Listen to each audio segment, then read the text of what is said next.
Hey guys, welcome back to another video of Impossible Mowers, and in today's video we are going to be working on a familiar friend, or at least finding out what we need to get this thing running, so stay tuned.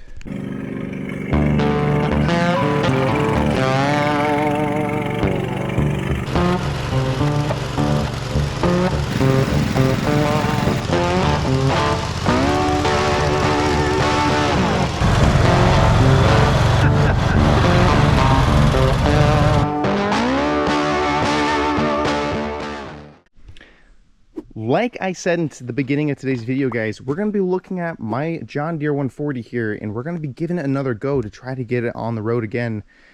Who knows, maybe we can try to get something going here. But today's video, we're going to be looking into it, looking at it, and just kind of reminding ourselves, myself actually, what we need to get this thing going, because I have had it parked and tarped for quite a number of months now, and I have forgotten of what it needs to be done to get it on the road again.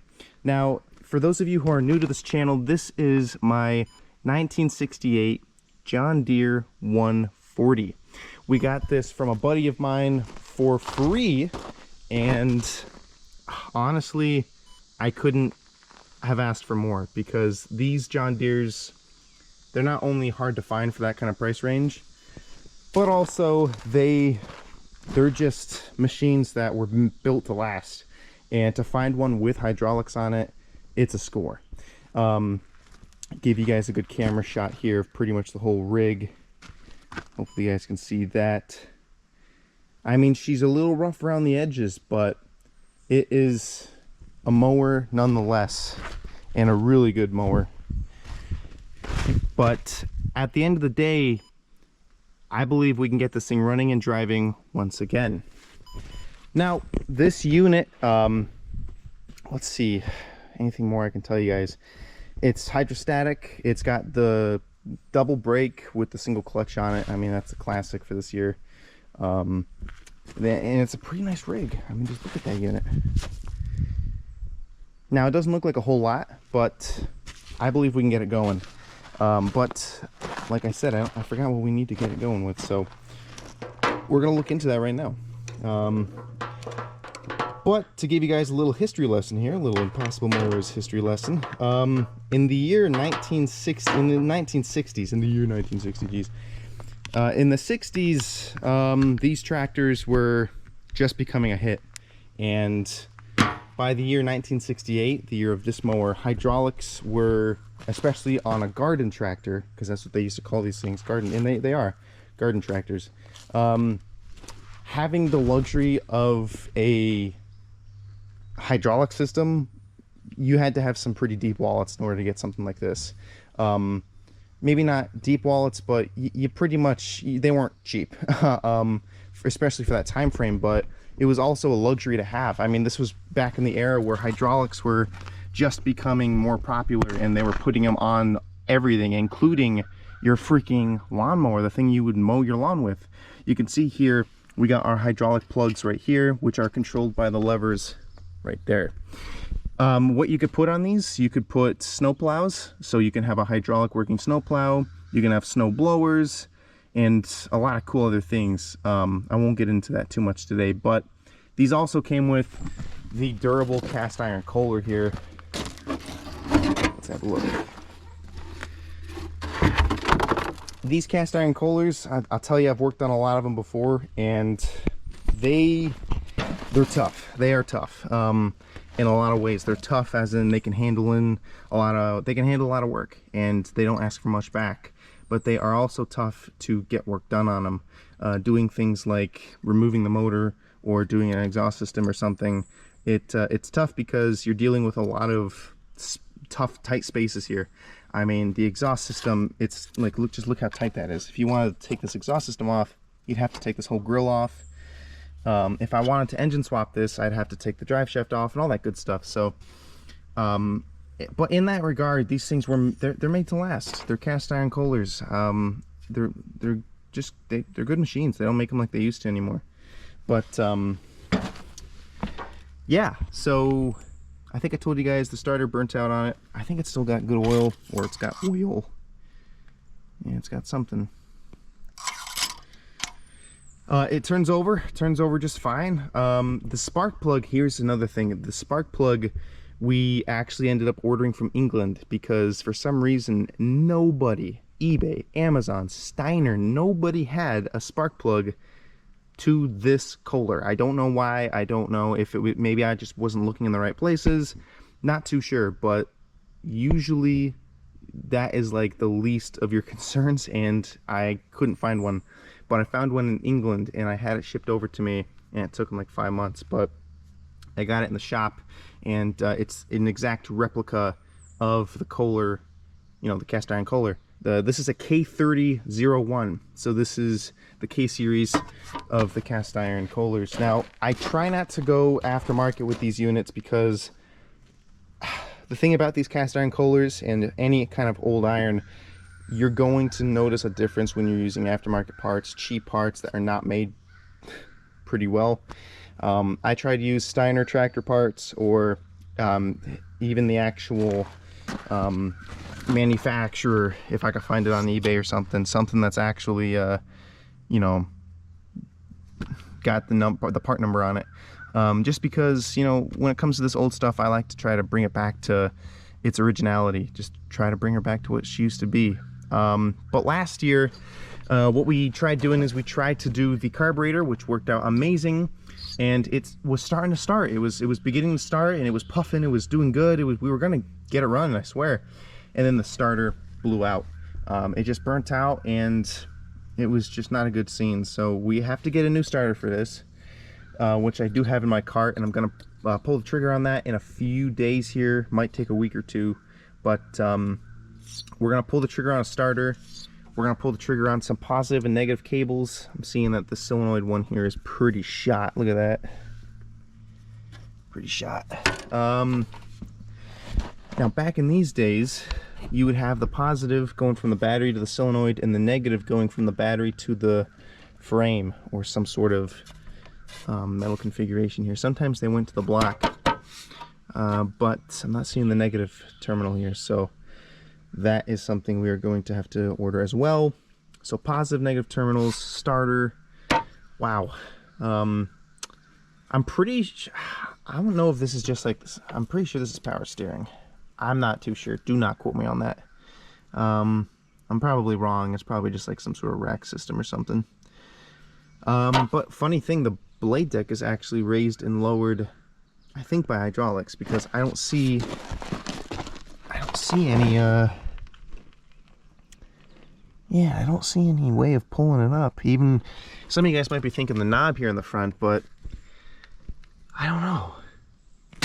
Maybe it is that knob, and I'm just being stupid. Let's see. Design, turn knob, position, set, implement. Oh, you know what? So maybe that is for the deck, huh? Yeah, implement. All right, so that is for the deck. Don't listen to me. But I do know the hydraulics, you know, they work for the front. So that'll be nice. I'm hoping we can get a plow for this thing, and who knows, maybe we'll do a nice little winter plow with this. Maybe not this year, but some upcoming year. But yeah, like I said, hydrostatic, old-fashioned double brake system there, just like what we see on something like the Farmall. It's got the points and condensers. Those do work, I'm pretty sure, but yeah, I tried to rigmarole my own fuel system, which didn't work, so we're gonna have to remove that. Yeah, there's a lot that's gonna get done with this unit, but I mean, at the end of the day, I can't wait to get this thing going. It's been on my mind. I haven't forgotten about it, but wow, what a unit. Whew. These things are also really heavy. But just the girth of this, I mean, you look at something like the Poulon here, and you can see how from this side to this side, it's kind of thick, but not really. But then you look at something like this, and it's like, damn, you know? Damn, son. That is a thick baby. So, yeah, no, this thing, no, it doesn't really need that much. Positive, negative terminal, starter, gas tank, which I already got in the shop, some gas, and crank it over. We also have the NOCO too now, so that will actually make things a lot more easier for us to try to get this thing on the road. We also did do the ignition on it. I forgot to tell you guys that. I think I made a video on that, or a short. We did do the ignition, and I did rewire a lot of the rewiring. Geez, I rewired a lot of the wiring because a lot of it was just like really shitty. Just a lot of it was just not good. A lot of times, you know, other people end up with these units and they do farm fixes and stuff, which, you know, I understand, but some of it can be crude, just crude wiring, and it's just like, oh my god. But yeah, I mean, that's what we're looking at here. Let's see, how many hours are on it? 1,527. Wow. So it's got some hours under its belt, but I think we can push a little more. Now when I go to turn this thing over, I think this, yeah, okay, I can feel it. There's still nuts in there. Yep. Oh, there's an actual mouse nest in there. No kidding. Yep. Alright, we don't want to run it like that, so we'll also have to pop that off. But, yeah, I mean, I almost pulled the starter. I almost pulled the trigger on the starter just a few days ago so we can do a video on it running and driving. But you know, number one, I try not to leave you guys out on anything. And number two, I forgot what it needed. And I'm glad we're doing this video because I'm starting to bring back some of the memories now. Yeah, I mean, some people look at this and they think it's junk, but come on. I mean, if this motor gives out on me, come on. We're going to rip this thing out, and we're either going to put a Predator 670 in it, or the more realistic option is we're going to put some sort of Duramax, maybe a diesel, something in here. Something, that's for sure. But, yeah, wow. If any of you guys know a lot about these than I do, hit me up. I know we had a YouTuber or two hit us up last year or the year before, I forgot when we worked on this, and that was a pretty big help. But we're going to be working with the 317 alongside this unit. I tried to do that. I tried to pair them up together. I wanted to get this thing out first because this is the heaviest and certainly the most difficult to move around the area. But the 317 will be right behind this thing. Yeah, 48-inch deck. Lot of work to do here. Lots of work. The deck's pretty heavy too, but it's not bad. Tires are thick. I mean, just look at that versus the Pouons. And talking about tires, look what we got here. Damn. I was gonna do a video on this, but I don't know. I wasn't feeling it. It was a pretty hot day when I did this anyways. But we got some new tread slapped on the Craftsman 2, which only means one thing. Because this thing is fully treaded up and it's ready to grip, that Husqvarna's looking very seriously like it needs an upgrade. So very soon we're going to be doing new tread all around for this unit. But I'm also trying to work around the mowers and Dora, the old Ford Explorer there. So we'll be jumping around between the builds here pretty soon. So we got a lot of content coming through the door. So keep your eyes out for that. But anyways, back to the main mission here. I do have a voltmeter. This one's faulty. Not that it matters too much, but you know, it's like you have it, why not? I don't know jack diddly squat about the hydraulic system on this. I don't even know where the refill is, if there's a refill. I can only assume that's what this is right here. Some sort of a... Yeah, in fact, actually, I think that is what it is. Yikes, looking a little low. It smells like, actually, it smells like transmission fluid. That is transmission fluid. Check transmission, operating in neutral. Yeah. Alright, so the trans fluid could use a little bit of love. It's under the safe marker. Yeah, no, if you guys know anything about these John Deere 140s, specifically, once again, the 68 model, hit me up, comment below, and just give me a rundown, because it's a first for me, especially with this year. I don't know, when it comes to the hydraulics, where the refill system is. If there's a refill system, I assume there must be. I don't know if it rides on just the transmission itself. Maybe the transmission pumps fluid. Hell, I don't know. But hit me up. Let me know. I could use the help. And I'll feature you on the channel. So leave a little tag there for you. So yeah, but you guys can kind of see the vision here now. We're gonna be working on this pretty soon. Like I said, I'll drop some sort of thumbnail or something if not if, when I pull the trigger on the starter, hopefully soon. But I can't wait to see this thing run, because we did most of the work. Nice new carburetor. Woo! That's nice. Yeah. Very good. So that's the John Deere 140 there, guys. Quick update for you too. I know it's just, this video is supposed to be only about the 140, but you know, they don't have to be long videos. We got the Krusty here. We got the exhaust completely mocked up for this. I don't have a video. Maybe I do have a video. Maybe I could post on Instagram or something. But we got the exhaust welded up solid. It sounds hell of a different than what it used to. This thing sounds like a Harley, and we're trying to actually quiet it down some because it's pretty loud. But man, this thing sounds aggressive. I think I actually have a video of it running, and I'll send it onto the YouTube shorts there for you guys, or Instagram. Check both of them. But this thing is pretty much done. We ordered a throttle cable for it, a foot pedal, and I think some other stuff. But when those come in, the hood gets slapped on, and we're doing a trail ride. So be very, very vigilant on the channel for this. This is a pretty exciting moment, guys. Predator 670. Wow. See how this thing does on the trails. So that is going to be a cool thing to see. Whew. So much power. All right. But yeah, we've been busy here. We've been busy. I know I said we post 2 days a week, but we ended up having to do 1 day a week. And then the 4th of July video had an error in it, so I had to fix that. Sorry about that. But yeah, no, so this John Deere 140, we're going to be spearheading it pretty soon. We're almost done with the Ford, actually. I'll show you guys mine as well if I'm giving updates on everything else. We got a lot of things done on this unit. We got some brand new Cooper 18s on this unit, which I got for a smoking deal. We got Detroit axle, why can't I speak? Upper control arms. The lower control arms are perfectly fine on this unit, but the upper control arms are shot.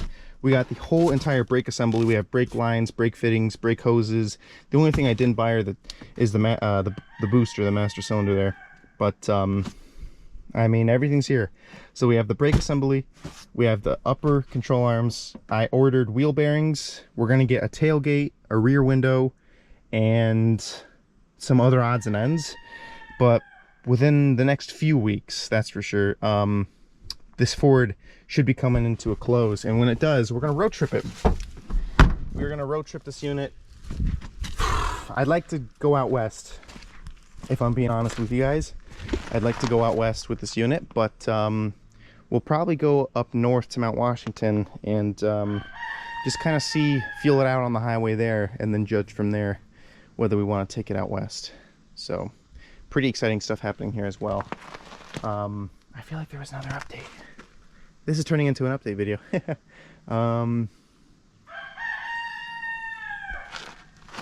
there anything else? No, I think that's it. I think that is it. So yeah. But anyways, back to the main topic here. What I'll probably do, guys, is I'm going to post a YouTube short or a YouTube thumbnail. I keep saying thumbnail. YouTube short or a Instagram post before the video comes out, so you guys will at least get a few days notice. So you know, you can be prepared and see this thing run and fire up for the first time, because it is pretty exciting. I love doing these old revivals, and I'm hoping to do more. And man, I tell you, it's a fun thing to do. That's for sure. Fun thing to do. And I'm glad you guys can join us for it.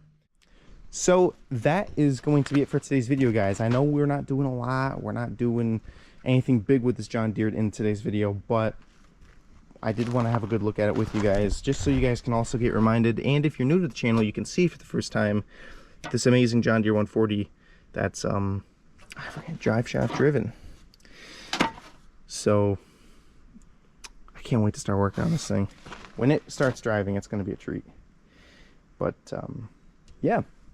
So without further ado, please remember to like, comment, subscribe. I hope you guys enjoyed today's video. And like I said, if you guys know anything about these John Deere 140s that I don't know about, which is very possible because I know these tractors pretty well as far as the motor goes, but this tractor in particular, I'm not very knowledgeable on it, but I'm willing to learn. So if you guys have any idea what you're looking at here and you want to help me out, shoot me a comment or email me.